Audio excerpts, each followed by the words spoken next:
What is going on, everybody? What's up? It is your boy JT here, back with another YouTube video. Good evening, good morning, good afternoon, wherever you are in the world. First thing is first, let me shout out to my subscribers. Thank you guys for being patient.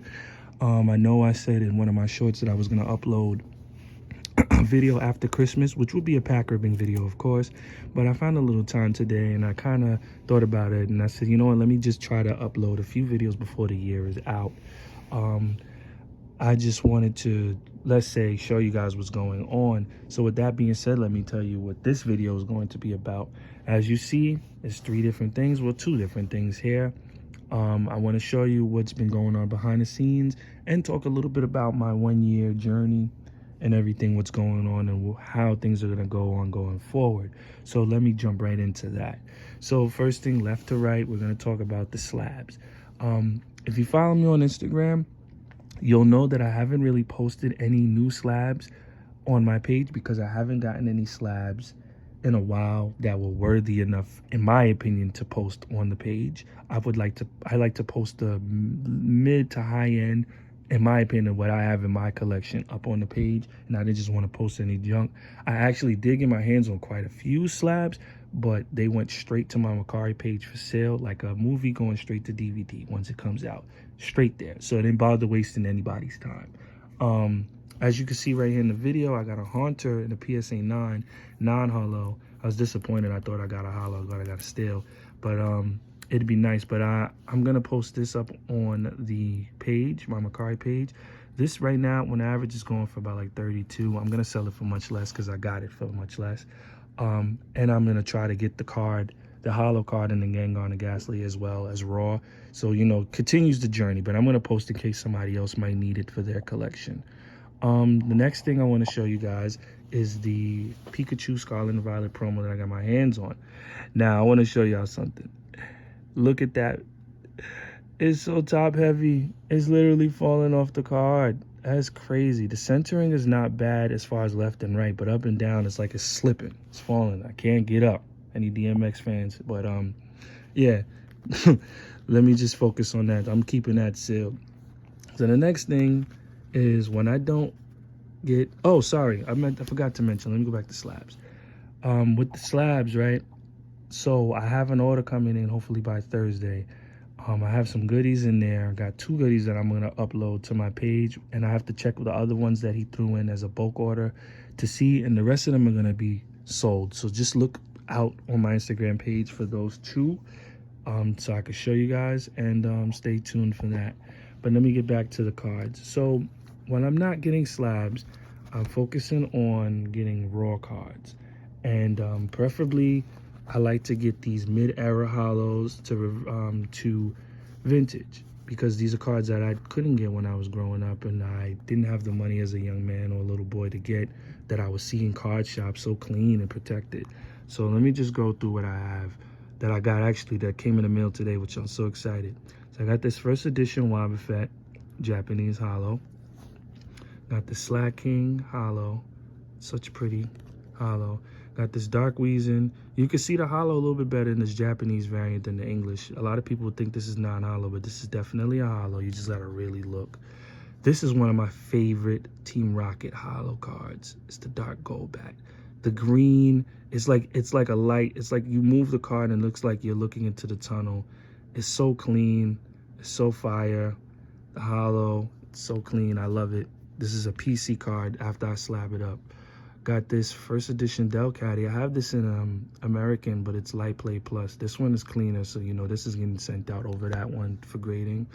Honchkrow V alt, dope. You know I love my alts. Got this card here, First Eddie. I forgot the name. I'm gonna look it up after, find out. Got a Metachan V alt, another alt that I got my hands on for low.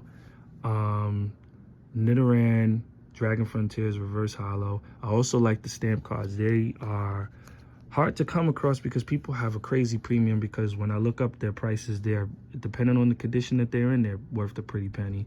Got this card here, I forgot the name, and I got a first edition Clay Doll hollow. I got it from a streamer, I'm not gonna lie. I search all over the internet, but I usually like to get my stuff from streamers. I got it from a streamer, and it's pretty clean. These cards, this whole stack, let me show you guys the backs. There's no whitening on the back. There's no whitening on the back. The centering on a lot of them are good. These cards, this whole stack is full intention to grade. Maybe the Honchro might not be, because I got to check the other Honchro V. Excuse me, I'm saying it wrong. See if the centering is better. But this whole stack has full intentions to grade. They're so clean. I prefer to go for these because, like I said, they're not in print anymore. And if I can find them for cheap, opposed to people trying to charge $30, $40 for them, I'm gonna go for them. You know, so there's that. And I like them. I feel like they're a much better looking card than the newer sets. I'm not trashing Scarlet and Violet. I think Scarlet and Violet actually got it better than Sword and Shield. Sword and Shield is probably the worst as far as regular hollows, reverse hollows. I think because of the fact that they have trainer galleries and they focus more of the artwork and the design on the Vs, like the full RVs and the alt Vs and VMAXs, they kind of forgot about the hollows. Sun and Moon even had it better with the reverse hollows, with this big symbol and stuff. I think Sword and Shield just dropped the ball on the hollows and reverse hollows.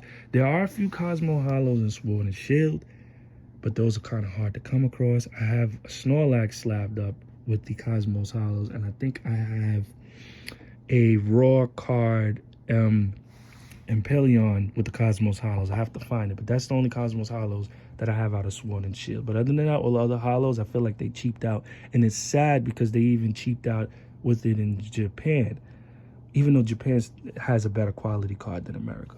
That's just my opinion. But a lot of people don't like buying Japanese cards because they're so strictly on, I'm in America and I buy only American. That's cool, bro. There's a market that I'm buying in, and I tend on getting them because some of them are just as worth or worth even more. But it varies between set and set. But a little more into this video. Like I said, my intention is to get all of these older cards, get them as clean as possible, near mint to LP, with the intention to grade. You know, of course, I'm anybody and everybody who's grading is gunning for a 10, but I'm happy with a 9, you know, 9.5, 8.5 the lowest with stuff, because, you know, a lot of people still can't get their hands on that. And because it's such a market and where I plan on expanding to sell my stuff, especially slabs, you know, I'm fine with that. I go by what I pay for them and the cost of grading. And I'm going to tell you about the grading process in a second, and how much it is to grade, and where I price my slabs. Like, for instance, on my Mercari page, my slabs I feel are priced very accordingly, very cheap, actually cheaper than where I've seen a lot of people sell freaking reverse hollows and Sword and Shield. I seen somebody posted a Shaman reverse hollow for like $8, and I'm like, are you kidding me? I have a slab up for $9, and it costs more to grade. But because how I get my hands on my product, I don't mind, because if I got it for a price and I sell it and I make some type of profit, that's fine.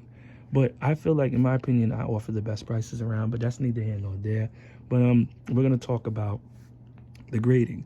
So I made a post about where I want to send my cards to be graded. Now, I still have the separate bag with all of the cards graded. I had a few cards come in, like the Magikarp chase card out of Paldea came in, and that one is pretty clean and centered. I added that to the pile, so I had to wait. And I was still deciding on where I wanted to go.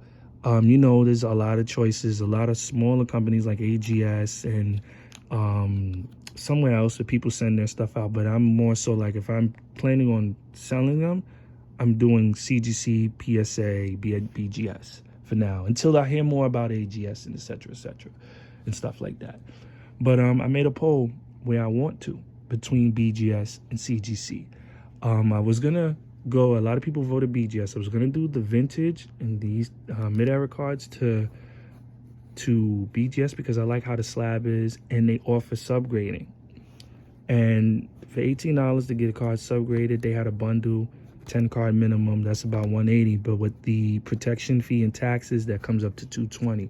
So the reason why I changed my mind about BGS is that if I get a membership with CGC, pay the $25, and I do the bundle for the $25 minimum at the discount that I get, I'll be able to grade 15 more cards for $80 more, which, you do the math, that's about $5 and change extra for each card. So I'm like, okay, if I'm gonna spend almost $300 to grade, I might as well get the best bang for the buck. Now, I don't know how much the protection cost is and taxes are gonna be. I mean, but if it costs me, if it rounds it up to $300 and I could grade 25 cards over 10, I'm gonna grade 25. And I like the new CGC blue label. I feel like it adds more pizzazz to it. And some of these cards may look good in it. Doesn't stop me from sending out a card to BGS, because I do eventually want to obtain one of those black label BGSs, because we know black label BGS, black label BGS 10, the price is astronomical, because it becomes a pop series like everybody's talking about. But don't sleep on the pristine black series CGC, because those are hard to come by too, and they also are limited population. I think because of the fact that these two companies offer that and PSA doesn't have like a black series, it's just 10, it makes it more rare to have. Another reason why I didn't choose PSA is because it's not really giving me a direct on bundling and how much it is, and I think it's more expensive. Even though they say grading time is quicker, I'm like, PSA is cool unless they revamp it and offer a series like that. Then I may consider it in the future. But for right now, I think CGC is gonna get it. I'm just waiting on Christmas to take care of everything, and then I'll make the membership. I wish I had the cards graded by now, but it's looking like you're gonna see the results of all of the graded cards, which I'll make a video for, actually, to show you what's gonna be sent out, and they'll be probably out for next year. So there's that. But let me talk about now the 1 year recap. Man, I don't know where to begin, to be honest with you. I didn't think last year around this time that I would even be into Pokemon. Nonetheless collecting, nonetheless talking to you guys on YouTube, or having an Instagram page, or having a Macari page. I mean, in my mind, I had intentions on making a YouTube page because I'm a car fanatic. And there is a page that was created for me to do car content, but I haven't gotten around to do it yet. That could be a plan for 2024 as well, because, you know, I feel like expanding your hobbies keeps your mind busy. But for right now, since this is one of my biggest hobbies, I'm sticking to it. I have a lot of product and stuff set up for it, so I'm gonna stick to it. But yeah, like I said, I didn't expect 1 year that I'd be collecting all these cards, getting my hands on these cards. I don't even want to know the amount of money I spent on cards. You could keep it, because I haven't started selling. Well, I started selling some slabs, but I haven't started selling to where it amassed enough amount to offset the cost that I spent. So there's that. But going forward, I'm collecting these cards. I'm trying to sell as much as I can with the intent of using the money to snowball and go back into reinvesting, to send out more and more as I have more cards being sent out for grading. More is going to be uploaded to be sold, so you guys can have it while I can, especially for the prices, because the market is crazy, you know, not really fair. It's a lot of upcharge, and for me, if I can get it for a discount, I'll give it to you guys for a discount, because I'm still making profit off of it anyways. But that's my intention. PSA, I may have a day or two where I decide I might just send stuff out just for the sake of it to go to PSA. BGS, I did not close the door on it completely. I think I still may choose to do that with 10 cards, but I'm gonna set it aside for some real, like, serious 10 cards that I might send out to BGS just to have variety. But CGC, I think, is the way to go. Going forward, I'm more so now, I don't want to say I'm spending a little bit more money, but now I'm going, because as now it's going to be another year, it's going to be a full year since Sword and Shield has passed. I'm going to gun for more, trying to get my hands on some old cards, some older cards, like some VS series, some EX series, like, you know, those nice EXs, some e-readers, hollows. But I'm not going to be a fool and spend $300 on no card. Sorry, I feel like I could spend $300 on product and triple that instead of spending $300 on a card. Some people can do it. I'm just not going to do it. I don't think I've reached that status yet. But going forward, I'm really happy about the hobby. I can't wait to see what Scarlet and Violet has next. I got a sneak peek and got my hands on some of that shiny product that they came out. I know they have an English set coming out in January. I cannot wait. Like I said, I'm still trying to catch up on Scarlet and Violet. I still have a lot to do with the Sword and Shield and even Sun and Moon. But just leave it off here. I'm still collecting. I can't wait to show you guys what I'm going to be sending out for grading and the pack ripping video that's coming after Christmas. So just stay tuned. I want to thank you all for watching. I want to thank you all for being a part of this journey, this 1 year journey so far. Like I said, I can't believe it. I have boxes and slabs and bulk things, and it's just crazy. I never would have thought. But that's the beauty of it. And to all of the future collectors who are just getting back into the hobby or have been in the hobby for a year and two, ask questions. Ask me anything. Let's communicate. Let's see how you go about things. Ask about approaches. Do things that you feel comfortable doing and enjoy it. Don't get too consumed, but enjoy it. So everybody take it easy.